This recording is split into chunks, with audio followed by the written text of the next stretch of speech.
Friends, હું કલા રામોલિયા સુરતથી કુકિંગ સ્ટુડિયો બાય કલામાં તમારું સ્વાગત કરું છું। જો હજી સુધી તમે મારી ચેનલને સબસ્ક્રાઈબ ના કરી હોય તો સબસ્ક્રાઈબ કરી લેજો અને બેલ આઇકન પર બટન દબાવી દેજો, જેથી મારા નવા વિડીયોની નોટિફિકેશન તમને મળતી રહે। આજે હું લઈને આવી છું તમારા માટે સરસ મજાના મિની ચોકો લાવા કેક, જે ઉપરથી એકદમ ચોકલેટી અને અંદરથી ચોકલેટ લાવાની જેમ નીકળશે। તો ખૂબ જ આસાન રેસીપી છે, જે ફક્ત 15 જ મિનિટમાં બની જાય છે। તો તમે જોઈ શકો છો કે આપણા મિની કેક કેટલા સરસ દેખાઈ રહ્યા છે અને એકદમ અંદરથી સોફ્ટ પણ બન્યા છે અને ચોકલેટ પણ તમે જોઈ શકો છો કે કેટલી સરસ મેલ્ટ થઈ ગઈ છે। આ રીતે તમે એને પ્રેસ કરશો તો એકદમ સ્પોન્જ દેખાશે। તો રેસીપી ખૂબ જ સરળ છે, તો તમે મારી રેસીપી પૂરી જોજો। તો ચાલો જોઈ લઈએ રેસીપી। એના માટે સૌથી પહેલાં મેં આ પ્રકારની ટેબલ સ્પૂન લીધી છે, મોટી ચમચી જે આવે છે એ લીધી છે। એ ચમચીના માપથી આપણે 5 ચમચી જેટલું ખાંડનો પાવડર લઈ લેશું, જેનું મેજર આ રીતે આપણે કરવાનું છે। ચમચી ભરાઈ ગયા પછી આપણે આ રીતે ખાલી કરવાની છે અને આ રીતે આપણે 5 ચમચી અહીંયા લઈ લઈશું।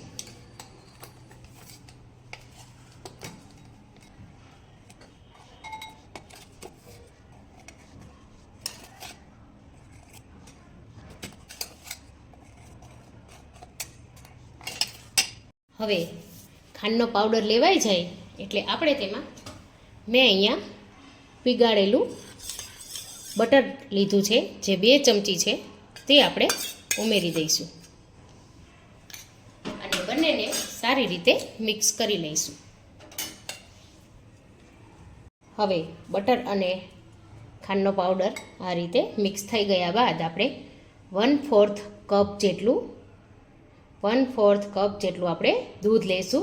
દૂધ આપણે ઠંડુ નથી લેવાનું, થોડું થોડું ગરમ હોય એવું જ લેવાનું છે અને આ ચમચીના માપથી જે આપણે ખાંડનો પાવડર લીધો હતો તે જ ચમચીના માપથી 5 ચમચી જેટલું દૂધ થશે અહીંયા।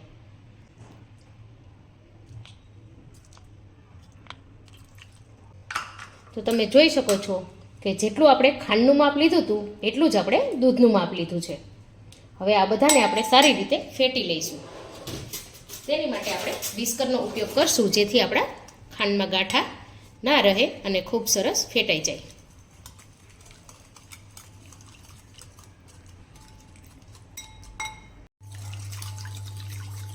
સારી રીતે ફેટ્યા બાદ આપણું મિક્સચર તૈયાર થઈ ગયું છે। હવે તેમાં અડધો કપ જેટલો મેં અહીંયા મેંદો લઈ લીધો છે અને 2 ચમચી જેટલો કોકો પાવડર આપણે લઈ લઈશું। મોટી 2 ચમચી લેવાની છે। ત્યારબાદ આપણે ખાલી અડધી ચમચીથી પણ ઓછું આપણે બેકિંગ પાવડર લેશું। બેકિંગ પાવડર લીધો છે, બેકિંગ સોડા નથી લીધા મેં અહીંયા। અને હવે આ બધી વસ્તુને આપણે ધીમે ધીમે આ રીતે કટ અને ફોલ્ડ કરી મિક્સ કરી લઈશું।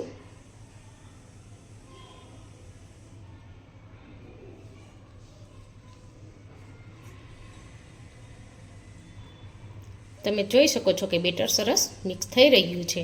આ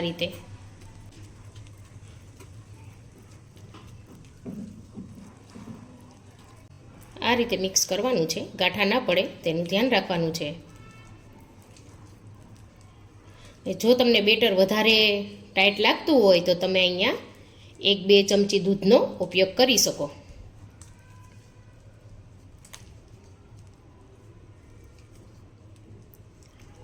મને અહીંયા બેટર થોડું થીક લાગી રહ્યું છે, તો હું અહીંયા 2 ચમચી જેટલું દૂધ પાછું ઉમેરી દઈશ। જરૂર પડશે એટલું દૂધ આપણે આમાં ઉમેરવાનું છે। અહીંયા તમારે બેટરને વધારે પડતું ફીણવાનું નથી, એટલે કે વિસ્કરનો ઉપયોગ નથી કરવાનો। આ જ રીતે ચમચાનો ઉપયોગ કરી કટ અને ફોલ્ડ આવી રીતે કરવાનું છે। આ રીતે સારી રીતે દૂધ મિક્સ કર્યા પછી આપણું બેટર ચમચામાંથી પડે એ રીતે હોવું જોઈએ। ટોટલ મેં અહીંયા 3 ચમચી દૂધનો પાછો ઉપયોગ કર્યો છે। તમે જોઈ શકો છો કે આ રીતે ચમચામાંથી ખૂબ જ સરસ પડે છે। તો હવે આપણું બેટર તૈયાર છે. તો મેં અહીંયા એક અપમ પેન લઈ લીધી છે. આ અપમ પેનને આપણે બટરથી ગ્રીસ કરી લઈશું આ રીતે પહેલાં.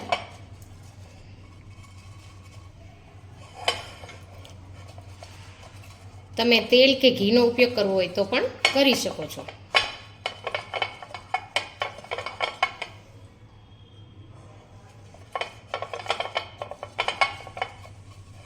આ રીતે પહેલાં ગ્રીસ કરી લેવાનું છે. ગ્રીસ થઈ જાય એટલે આપણે ચમચીથી થોડું થોડું બેટર અંદર ઉમેરી દઈશું.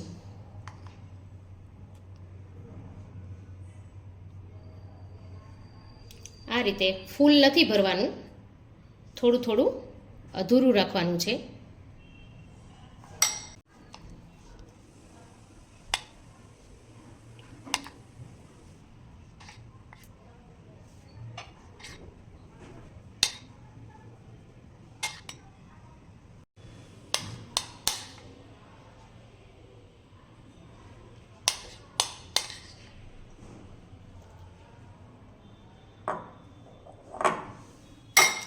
હવે આમાં વચ્ચે આ રીતે તમારી પાસે કોઈ પણ ચોકલેટ અવેલેબલ હોય તે ચોકલેટનો ટુકડો આ રીતે તેમાં પ્રેસ કરી દેવાનો છે. આ રીતે આપણે બધામાં જ પ્રેસ કરી અને ઉપરથી પાછું આપણે બેટર જે વધેલું હોય છે તે ઉમેરી દઈશું અને આ રીતે તેને કવર કરી દઈશું.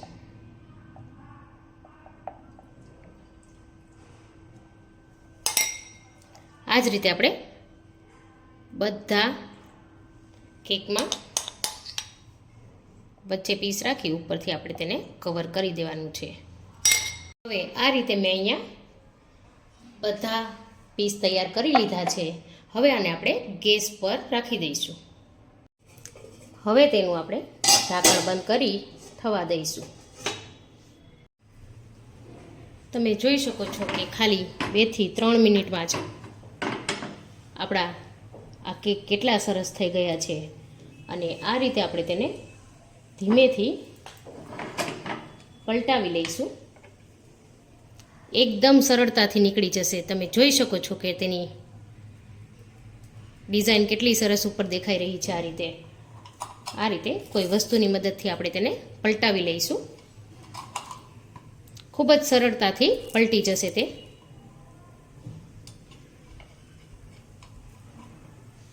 એકદમ ધીમા તાપે જ આ પ્રોસેસ કરવાની છે. જો તમે ફૂલ રાખશો તાપ તો નીચેથી બળી જશે. તમે જોઈ શકો છો કે થોડો તાપ વધારે લાગે વચ્ચે એટલે થોડી ડિઝાઇન પડી છે અને આ જો એકદમ સરસ ઉપરથી દેખાઈ રહ્યા છે. આ રીતે આપણે બધા જ પલટાવી લઈશું. જો વચ્ચે વધારે ડિઝાઇન પડી છે એવા તમારે ના બનાવવા હોય તો તમે 3 ખાના ખાલી રાખી શકો છો અને બીજા બધા ખાનામાં ભરી દેવું.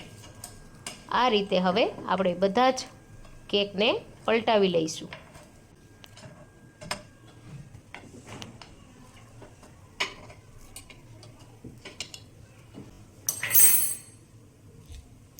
જો કેટલા સરસ બની ગયા છે. હવે આપણે ખાલી તેને 1 મિનિટ માટે જ રાખવાના છે. આ રીતે ખુલ્લા જ રાખી દેવાના છે. આપણે ગેસની ફ્લેમ બંધ કરી દઈશું અને વચ્ચેથી ચેક કરી લઈશું કે આપણા બરાબર થઈ ગયા છે કે નહીં. હવે તેને આપણે એક પ્લેટમાં કાઢી લઈશું. તમે જોઈ શકો છો કે કેટલા સરસ દેખાઈ રહ્યા છે. આ રીતે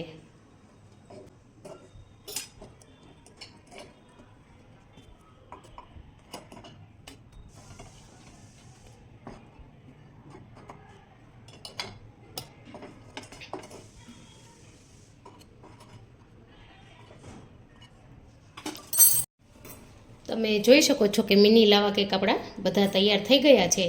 તો હવે તમને હું એક પીસ વચ્ચેથી તોડીને બતાવું. તો તમે જોઈ શકો છો કે આ ચોકલેટ કેટલી સરસ મેલ્ટ થઈ ગઈ છે અંદર. આ રીતે એકદમ